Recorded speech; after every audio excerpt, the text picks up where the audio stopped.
Have you ever considered that we are living in a unique time, that something world-changing is about to happen, and that it might concern you? If so, you're in the right place. Keep listening, and you'll hear thought-provoking views behind the news that point to a new and better future for all. Many people now sense that humanity is not alone. So consider this.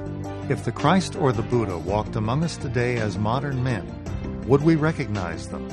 What would they be saying? And most importantly, would we listen? Every Sunday on this program, Share International Radio, we'll examine extraordinary events that are unfolding behind the headline news. This may be the message of hope you've been waiting for. And now, welcome to this week's show.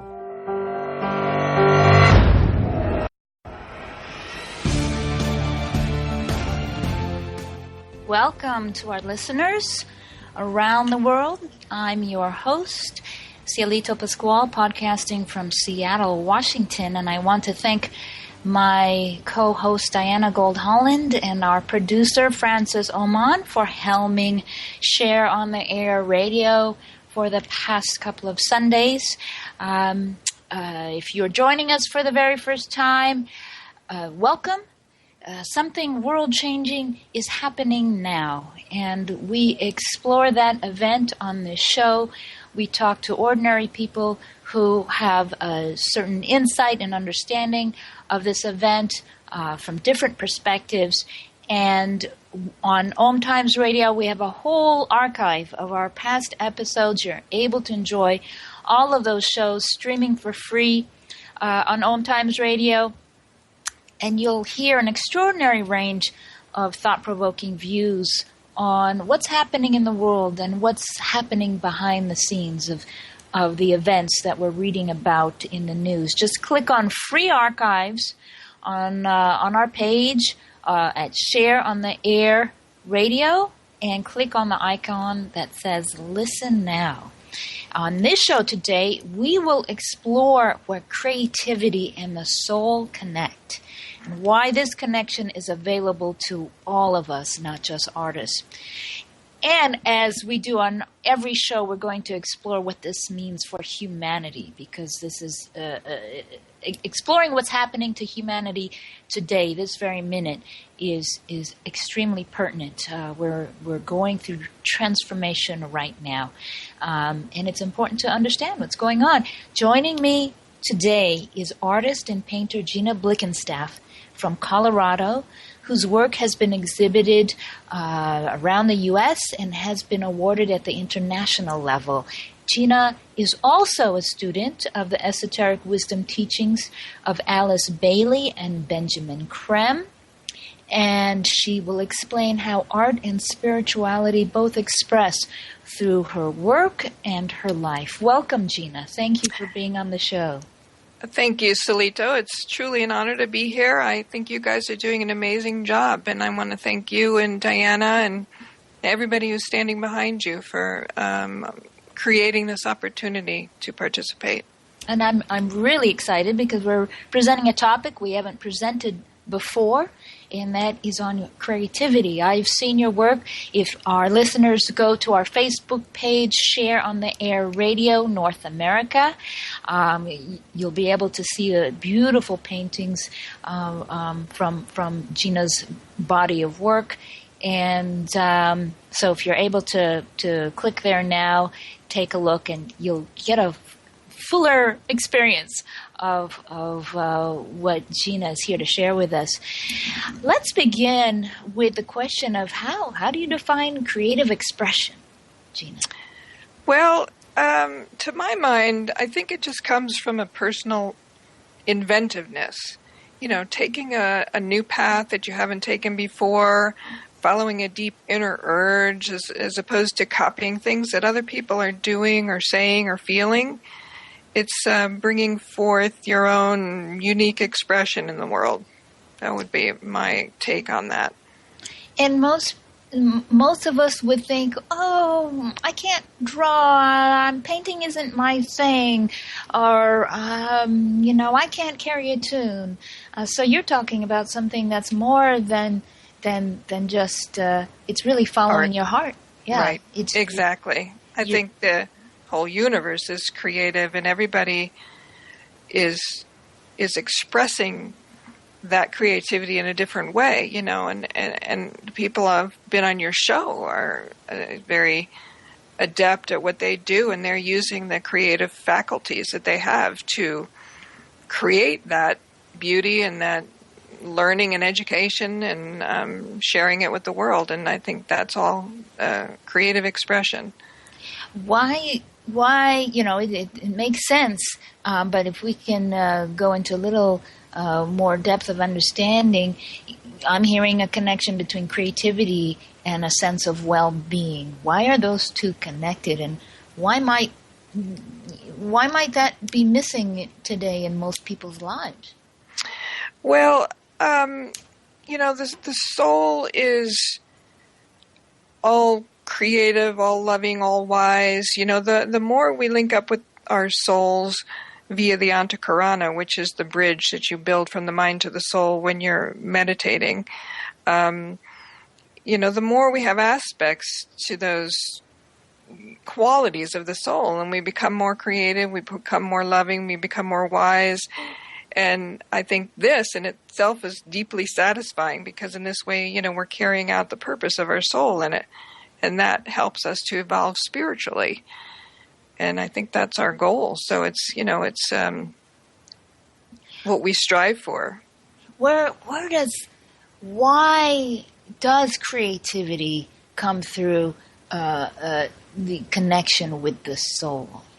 Why do you think that occurs?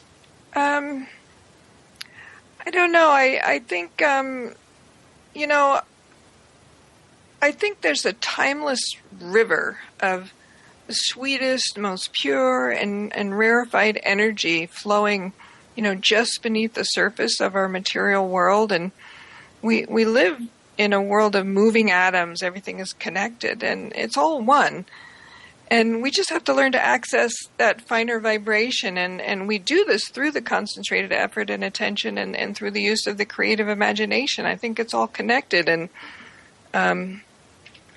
you know, it's just, that's how we function. And it's, I've been reading more about it, actually. And it's, you know, I didn't even really realize how important the creative faculty is in form building and creating the forms in which we build our lives and build that new culture that we live in. It's a very interesting subject, actually, that I never really thought about, because I just wake up in the morning and I paint. And it's, for you, it's like breathing. Yes, so, exactly. So to put it into words, I will say I had invited a musician to be on this show, and you've expressed to me the same sentiment he expressed, that it's almost impossible to talk about when you're an artist, because the creative impulse is it's an impulse. It's not something that one puts into words. Right. It's so ingrained, you know. I mean, I've started trying to teach to get more income, but I've realized that I can't teach beginners because I have no idea how I know how to paint. You know, I just always knew how to paint, and I have very good capacity for seeing things in 3 dimension. I have a great sense of color, and you know, I can see in things that other people obviously can't see, and it's really hard for me to like explain that. And so on this, I don't want to make you uncomfortable trying to explain it, but we do. I think the what we're searching for, what we're exploring right now, is the ways in which our listeners can think of every act as a creative act in every day. Right. And there are oftentimes the demands of life would disperse any seeming ability to be creative, because we're just trying to manage this and manage that and get to this place on time and get this thing in on a deadline, and we lose the sense of of our own ability to be unique in the moment. So we're going to explore that more in the show and explore the power of connecting with the soul to access that creativity. A lot of people think that spirituality, going to the topic of spirituality, that spirituality and the material world are separate. Where do you see creativity playing a role in bridging the two? Well, I think, that's basically what I said. I think it's all connected. I think that there's just this, it's right under the surface, this place of peace, and we just cloud everything up with that junk that you just mentioned. And we have to make an effort to tap in, and I think we do that through meditation. And even the recent article in Share International interview with the guy who's talking about the economy for all. I forget what his name was. I wrote it down, and now I can't Share find it. International magazine, Yes. and that's at share-international.org, Right. where our listeners can refer to. That's what you mean. Right. I mean, he's a globalization critic.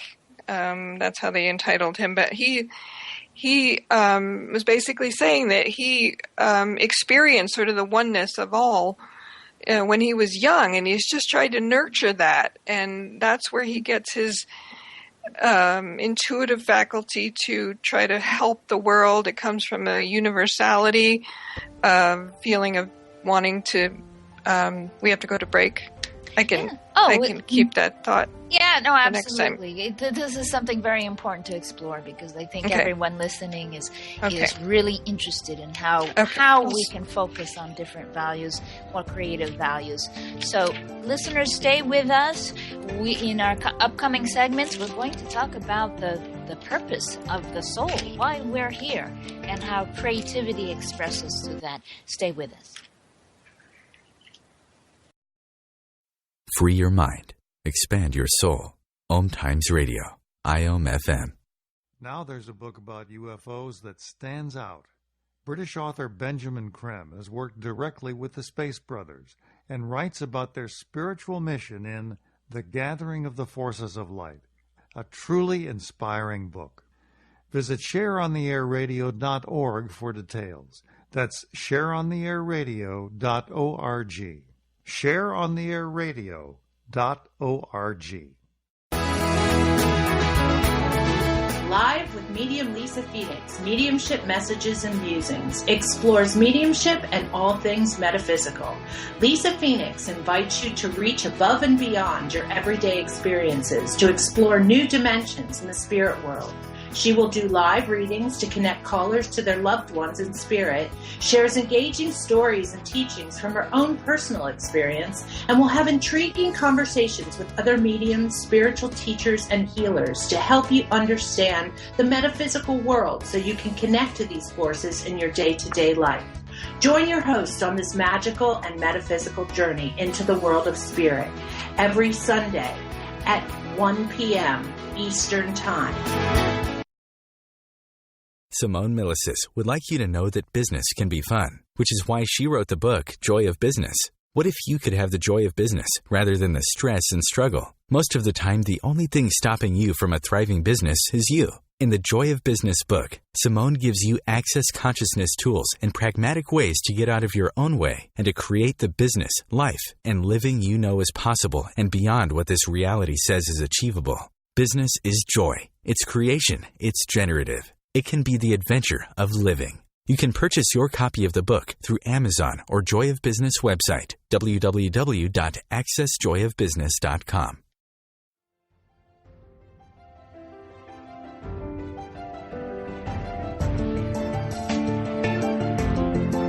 Have you been searching for a perspective beyond the mainstream? Check it out. Join your hosts Cielito Pascual and Diana Gold Holland on Share International Radio for thought-provoking views behind the news, Sundays at 1 p.m. Pacific, 4 p.m. Eastern on OMTimes Radio. You can also find us at shareontheairradio.org. This may be the message of hope you've been waiting for.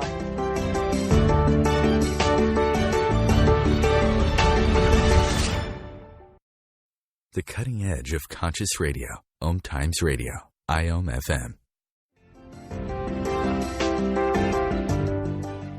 And we are really back with Gina Blickenstaff, artist, discussing creativity and the connection of creativity to the soul.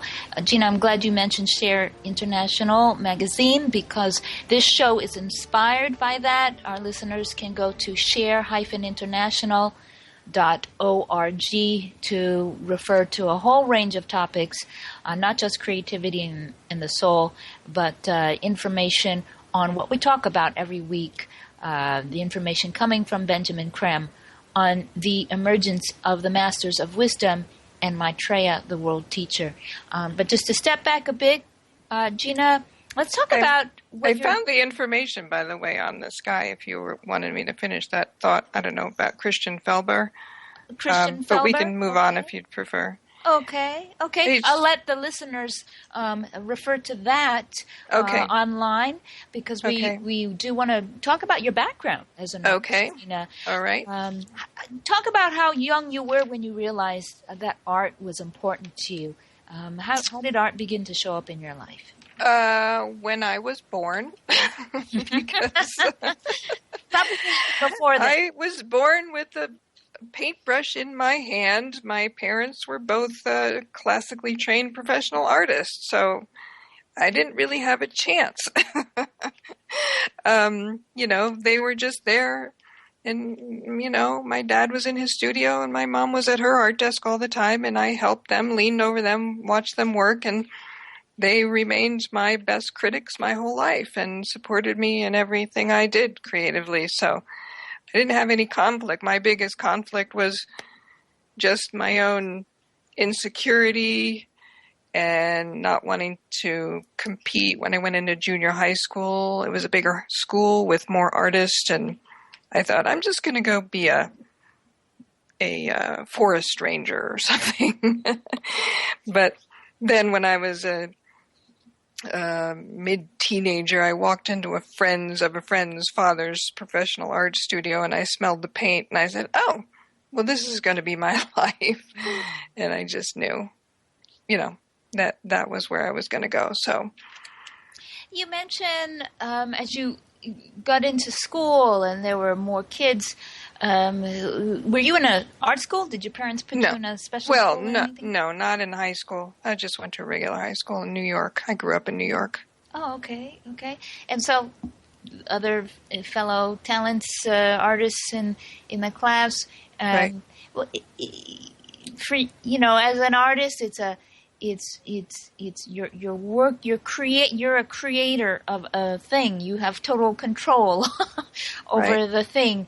And what was that experience like? You mentioned this, that there maybe was some feeling of intimidation, maybe being compared by teachers to other artists. What was there a particular experience around that affected how you regarded being creative and being an artist? Not really. I mean, I just think that there, when I was really young in grade school, I was kind of known as the artistic one because I was just good at it from an early age. And but then when I went into junior high school, it was not just my elementary school that, when they graduated into that school, it was like 3 other schools, and all of a sudden there was all this competition because there were other kids, and I just kind of freaked out. I said, no, I can't do this. And so I just kind of chickened out for several years.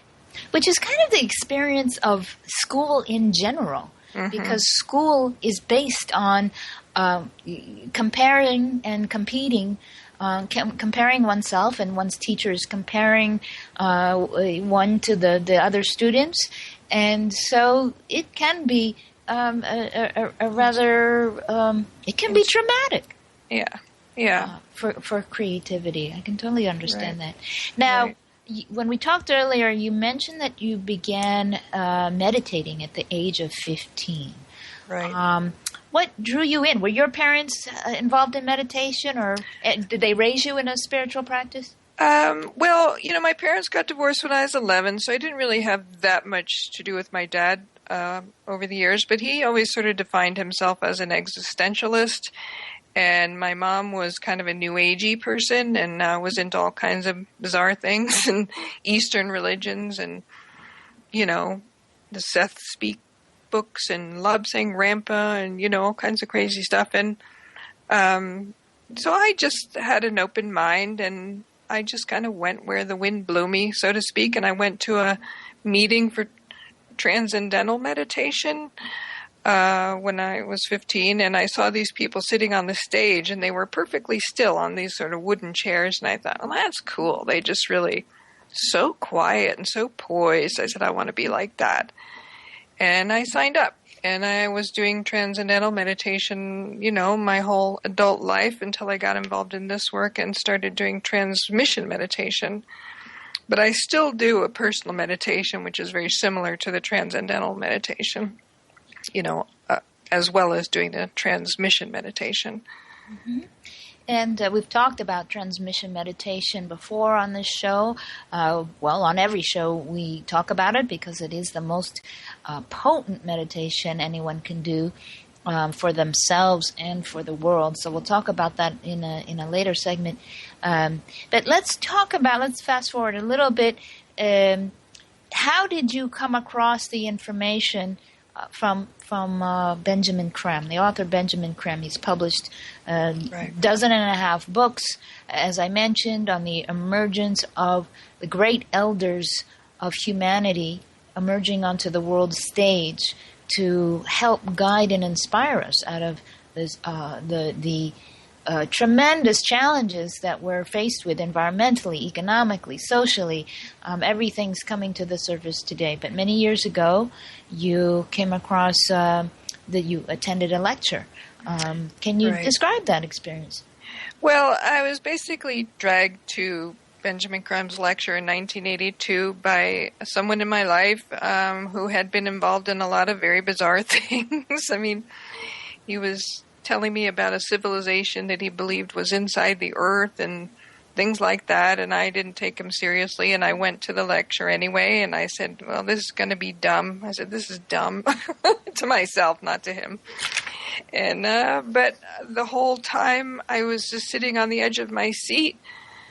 I was completely enthralled. I thought, this man is speaking the truth. It had the ring of truth for me. He seemed so genuine, and I had sort of visual experiences that I'd never had in my life before. The whole room kind of changed to kind of rosy color, and I feel like, it was so quiet. I felt like people were kind of moving in slow motion, and you could kind of hear a pin drop anywhere, and it was a very unusual experience, and I just thought it changed my life because he was talking about being of service to humanity and saying that we have a responsibility to humanity, and I was never taught that. I grew up in a pretty selfish household. It was kind of every man for himself, and I wasn't taught to share my toys with underprivileged kids or anything like that. And all of a sudden, this man is giving me a purpose and some guidance. And I can tell you now that just knowing Ben and his feelings about all that has just grown me up in so many ways and matured me. And I thank him, from the bottom of my heart, really, for, enlarging that whole concept for me and bringing it to the front of my mind. So, and you mentioned to me when we talked earlier about an experience that other guests that we've had experienced when they attended a lecture. I'm going to let our listeners know. Unfortunately, Benjamin Creme no longer travels due to health, but we do have a number of video excerpts from his lectures that are online. And again, by visiting share-in share-international.org. That's share-international.org. One can view Mr. Krem speaking on many topics pertinent to the what's happening for humanity right now. So if you can speak about that experience, because we've had guests. There was Betsy Whitfield. I noted the date of the show for our listeners, and I don't see it in front. Here, January 17th, Betsy Whitfield described an experience during the lecture. And December 6th show, journalist Patricia Pichon also described a very, very moving experience. What did you... Well, right after that lecture, I got involved with the group. It was a small group of people who brought Ben to speak, and they were having transmission meditation group on a regular basis. So I started meditating with them. But I noticed that they had a lot of conviction about who, Maitreya was, and and I didn't. And I made an inward plea. I said, if you're real, I want to know. And then not long after that, I was in a very deep meditation, and I just was overcome with this tremendous energy, and I couldn't breathe. My chest was all expanded, and there were tears streaming down my face, and I'd meditated my whole life, so I knew what my own energy felt like, my own soul connection felt like, but this was different. It was somebody in my space. And I never felt that before. And the two keynotes that I remember from that experience was that this was familiar person in my space. And Maitreya says in his messages that I'm an old friend I've taught you many times before. And that's exactly what I felt in that moment. And the other thing was that he was,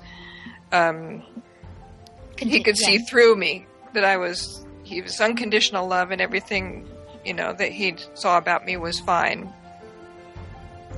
And we'll continue after the break. We'll be back with Gina Blickenstaff, artist on creativity and the soul. Stay with us.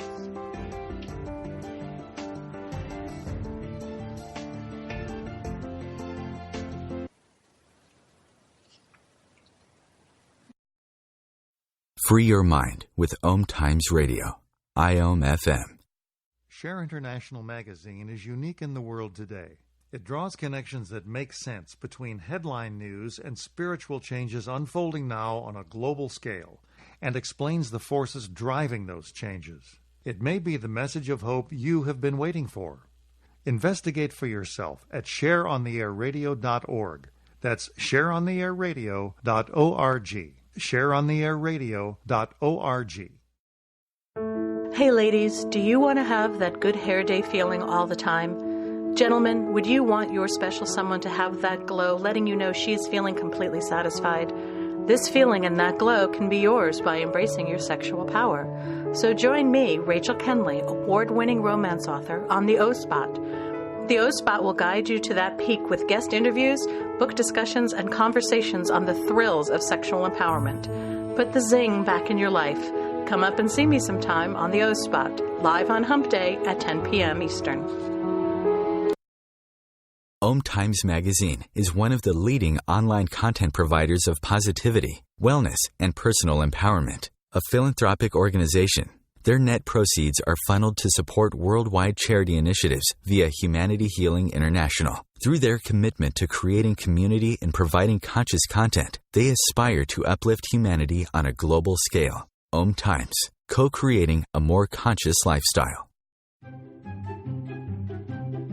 What if living didn't have to be so serious? What if you could move beyond your problems with greater confidence and ease than you've ever imagined?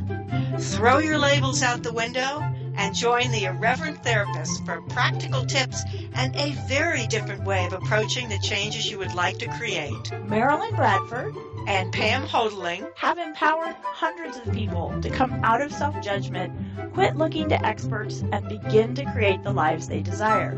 Join us Wednesdays at 7 p.m. Eastern on the Irreverent Therapist Show. Bringing a more conscious lifestyle to your world. OMTimes Radio. IOM FM.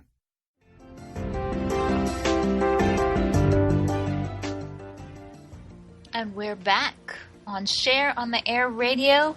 I'm Cielito Pascual with Gina Blickenstaff, artist, painter, and we are discussing creativity and the soul. I would like to read a quote from Benjamin Cram's book. He's published, as I said, about 18 books.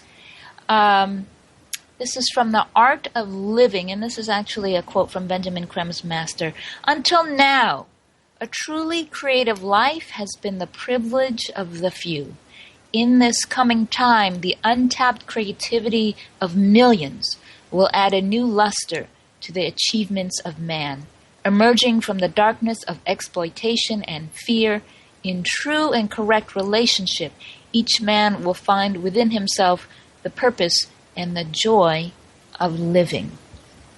And again, that's from The Art of Living by Benjamin Cram. It's a quote from his master. And of course, the reference to man is not the gender man, but the race of man, which includes every man, woman, and child.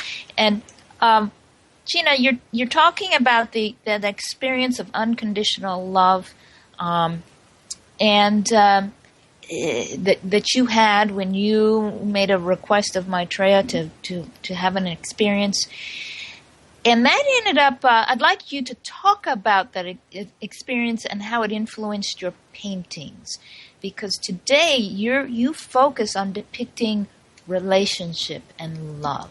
Right. Well, I don't know if that experience. I think the main thrust of the change in my painting came through just the years of meditation and being involved in transmission meditation, because that brings in the intuition, and the intuition brings in this connection with the concept of universality and the oneness of all of humanity. And I think my work has taken a turn towards that, more socially conscious paintings. I like to paint relationships. I don't usually paint single people in a painting. I paint, more than one person in a painting, in the relationship they're having. I like to paint the love relationship between people, which sets me apart from a good deal of other painters. And that, I think, comes from this connection I have with this information. But certainly that experience of Maitreya just set me on a whole new path. And I knew where my life was going, and I knew, the real purpose of my life. It wasn't just service work, but it was helping Maitreya to come into the world and making opportunities for people to know about Maitreya. And I've painted Maitreya in my paintings. And people ask me, who's that person in the painting? And I get a chance to talk about Maitreya. So, it's all connected. I'm trying to merge my spiritual life with my art life. And it just kind of happens naturally anyway. I don't have to make much of an effort because it's just a natural. I do spend a lot of time doing just regular stuff, trying to make grocery money, landscapes and still lifes and stuff. But the really special paintings I do usually have to do with Maitreya and the concepts of sharing in the world. And I love what you said, that quote, because personally, when I step into a hot shower, I just pray that everyone in the world could have a hot shower anytime they want, because I think if everybody could have a hot shower whenever they wanted, there would be no war. And of course, this is a very simplistic and symbolic idea because it pertains to all the gifts and rights of, a blessed human life, should have, food, shelter, healthcare, education. And I just think how creativity would flower in a world where everyone's needs are met. And, it would be a damn renaissance for the human family. And, kind of that's just where I go with that thought. I want it. I want people to wake up to these concepts of sharing, just like Maitreya does, only, I do it on my little level and he does it on a great big worldwide scale. And I just want to, for our listeners and anyone listening for the first time, at this moment, Maitreya has, under the guise of an ordinary person, Maitreya, the world teacher, who is considered the elder of our great elders, the masters of wisdom, has appeared in, at least 150 interviews on the media in the U.S., in Russia, in China, in Mexico.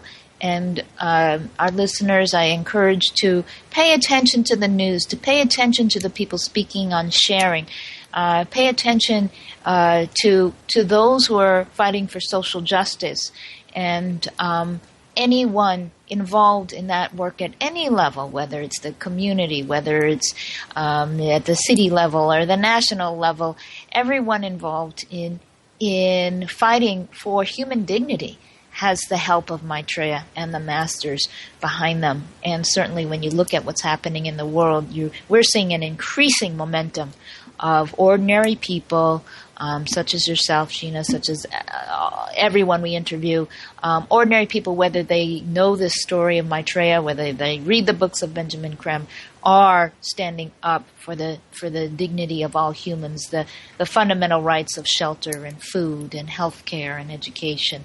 And I love what you say, that when those basic needs are met, creativity will flower.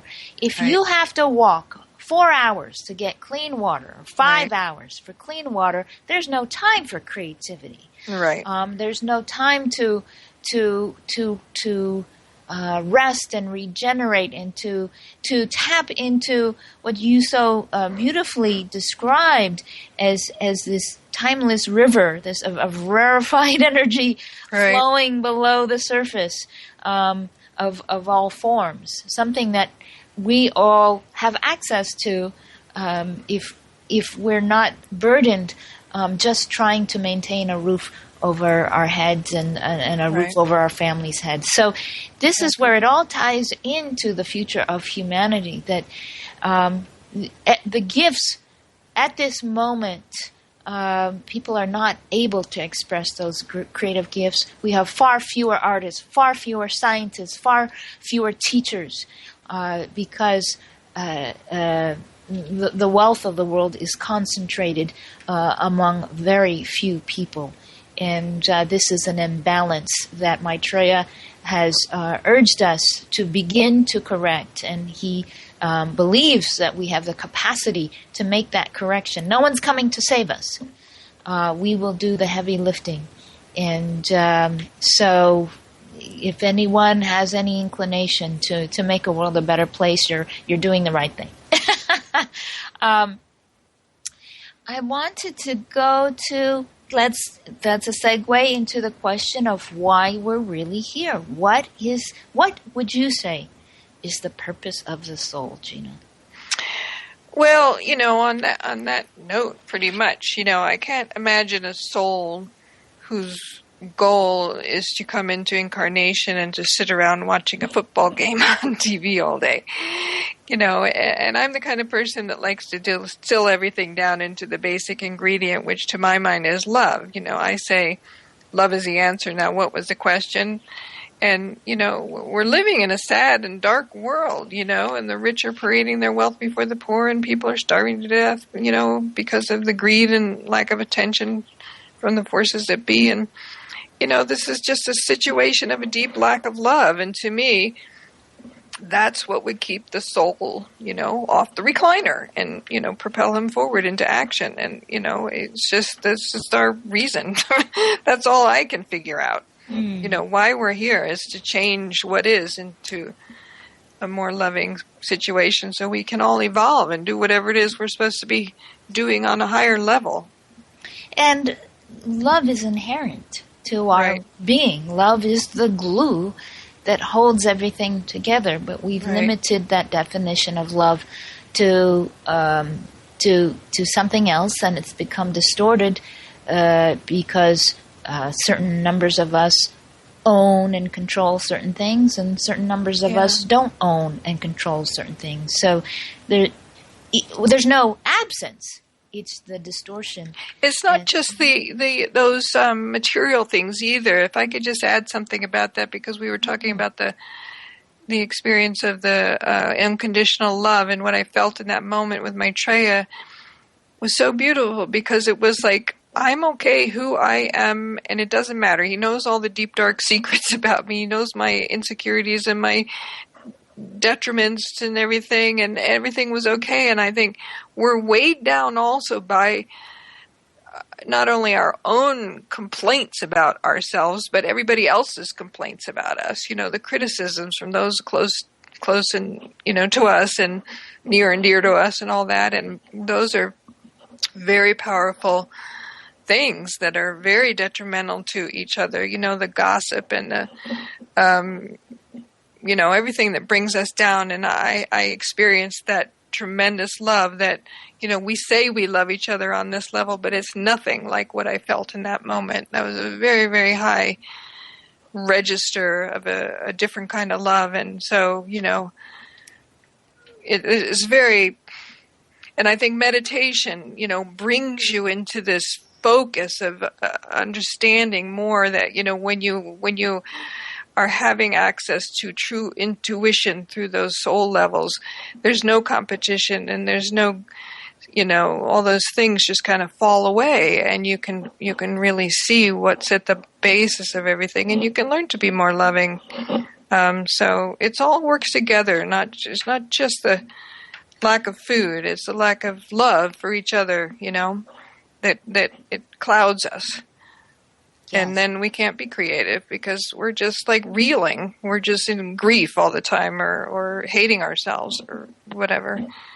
And that's very detrimental to the creative process as well. It keeps us probably preoccupied on things that aren't moving us forward. So right. We're going into a break. And in our last segment, let's talk a little bit more, Gina, about meditation and how that facilitates the demonstration of soul qualities in the world.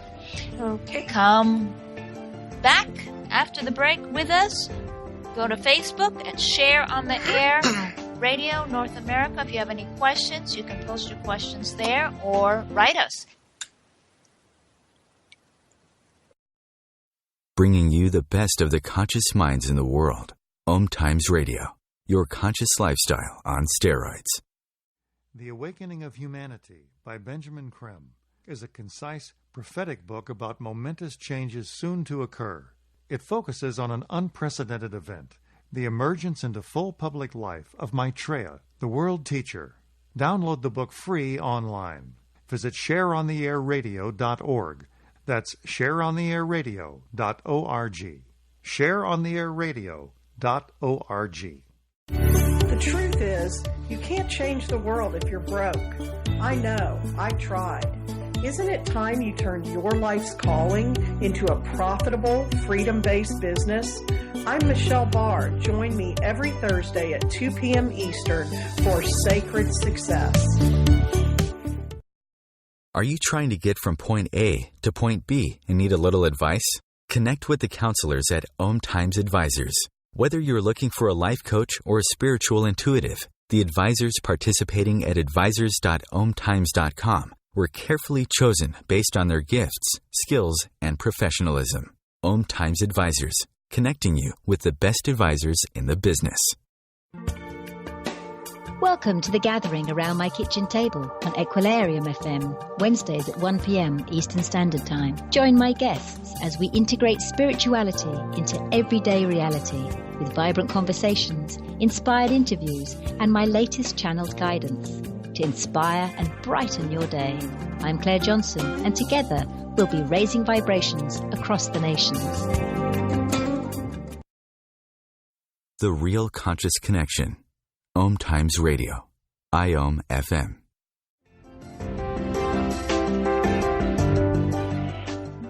Share on the Air Radio North America. I'm Cielito Pascual with Gina Blickenstaff, and we're talking about creativity and the soul. And, you know, Gina, a lot of times we try to complicate things. We're human, we have a brain, and we try to complicate things. And the reality is that things are pretty simple. When we talk about the purpose of the soul, I love what Benjamin Creme has said in his books, that and I'm sure Alice A. Bailey has said the same in her books, that the purpose of the soul really is to spiritualize matter. That's why we're here. That's why we incarnate life after life. Each one of us is gradually bringing more light to matter until matter becomes light. Of course, that's a process that requires all of us, and that's the path of evolution for humanity. And Benjamin Creme has said that, I think it was him who said that all of our structures, our political, social, and economic structures, should all be divine.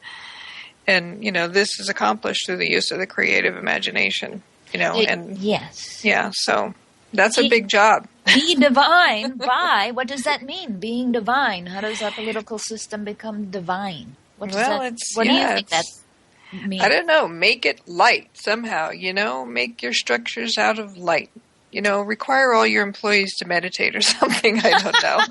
Well, it's honoring, right now, our political systems are honoring markets, honoring money.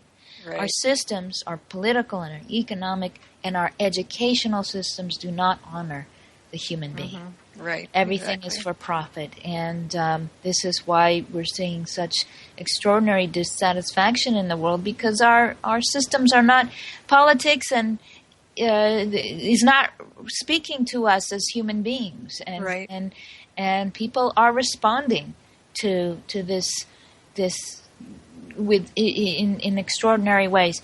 But let's go to, in our final segment, let's talk about transmission meditation. And in the opening, you mentioned the Antakarana. Tell us what that is. Our listeners may not know what that is. Well, just without having a scientific background, I've known that to be just this bridge that we establish through years of meditation, and it connects the brain with the soul. And when you're, meditating, you can receive energies from the soul via this bridge, and then it helps you to become more soul infused. And that's what I've experienced, I think, and that's what everybody who meditates experiences. And to me, the difference between transcendental meditation and transmission meditation is that a transcendental meditation is a personal meditation, and transmission meditation is a group service meditation. And there's a difference, in a very simple way. The way that I understand it is that in a personal meditation, you receive energies from your own soul, via that Antakarana. And in transmission meditation, we're working in cooperation with the masters of wisdom who are pouring their energy through us. We might be receiving energies from our own soul at that time too. I'm assuming we probably do, but we're also receiving energies. We're transmitting energies from the masters who are pouring their energies through our chakras in a very scientific manner during the course of the meditation, and it creates a pool of light, which they can use to, help the world, however they do. And it's a very powerful, form of meditation. I find it extremely powerful and transforming.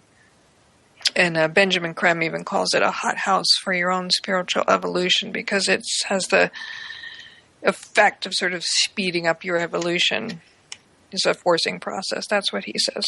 And I've kind of found that to be true, I think, for myself anyway. And that's because transmission meditation is based on two yogas, karma yoga, the yoga of karma, like you just said. You mentioned the speeding up of evolution. Mm-hmm. When one is burning off karma, one speeds up one's evolution. And Laya yoga is the other stream of energy involved here. It's the yoga of energies. So you've got the meditation as a form of service to humanity. It's karma yoga, it's laya yoga. You're receiving planetary and cosmic energies from the masters. So for all those reasons, it's extremely powerful. Right. And you touched on this before, but I think it's important to emphasize as well. What is the importance of creating that connection between the brain or between the personality and the soul? That antakarana, creating that bridge. What is made available that is not ordinarily there? Well, I mean, we don't want to. Well, I mean, a lot of us do want to just go around being the personality, but those of us who are on the spiritual path don't really want to go around being, a kind of dumb personality. We want to transcend that, all those desires and silliness of the personality, and a master has control over, the personality in such a way that we don't, and their own personality. They don't control our personality. Right. No, yeah, that's what I meant. And so, I think it's just a goal of evolution, spiritual evolution. I don't know any other way to put it. The soul is the place to go. It's the place where, I've known this since I was a kid, that this is the place where all my answers come from. This is the place where I go to figure out problems. It's my safe place. I had several years recently of very bad traumas in my life, and this was the only place I could go where I felt at home. The world was kind of falling away around me, and I just spent a lot of time in meditation because it was my safe place. Let's talk about that right now, because it's you have been through a lot. Right. And a lot of people who are listening are going through a lot. This is a trying time for many of us for many different reasons. Would you be willing to talk a little bit about how art and meditation and exactly what you've been through in the past 5 years and how art and meditation has helped you? Well, I've just experienced a lot of loss, and it's too complicated to go into in 2 minutes. But I found that the two main things that helped me survive from being like suicidal for 2 years was meditation and painting. I never stopped painting. It was the thing that helped me survive. And the reason I know now is really because when I'm painting, I'm in another place. And, I painted this big blue painting, which is on the Facebook page. And my girlfriend says, how can you paint such a joyful painting when your mother is dying? I actually painted like 4 giant, happy colored still lifes and during that time. And I said, well, because I just go to a different place. I put my music on and I can be somewhere else that's on soul levels, I'm invoking the intuition and I'm being somewhere else. And that's what happens when I meditate too. And so I realized the meditation is the painting is serving the same purpose as the meditation for me. And those two things have been my mainstay. If I didn't have those two things, I'd be gone by now. I'd be dead or something. So I would really encourage that for people who are suffering, because I don't know what I would have done if I kept saying to myself, what would I have done if I wasn't an artist and I had my studio to go into to help me get through this, or, if I wasn't a meditator. And I think it's a very, very important healing modality for people, as well as, helping you to save the world by becoming more spiritual being, which helps other people become a more spiritual being. And then we learn to share the resources of the world and save everybody else. So. And also, just by sharing your story now, Gina, it gives us courage, I think, to step forward in courage and creativity to demonstrate the qualities of the soul, even if the people around me don't appear to value that at all. Someone is watching. Right. Someone is saying, how is Gina getting through all of this? Oh my God, she painted this beautiful painting. How did she do that?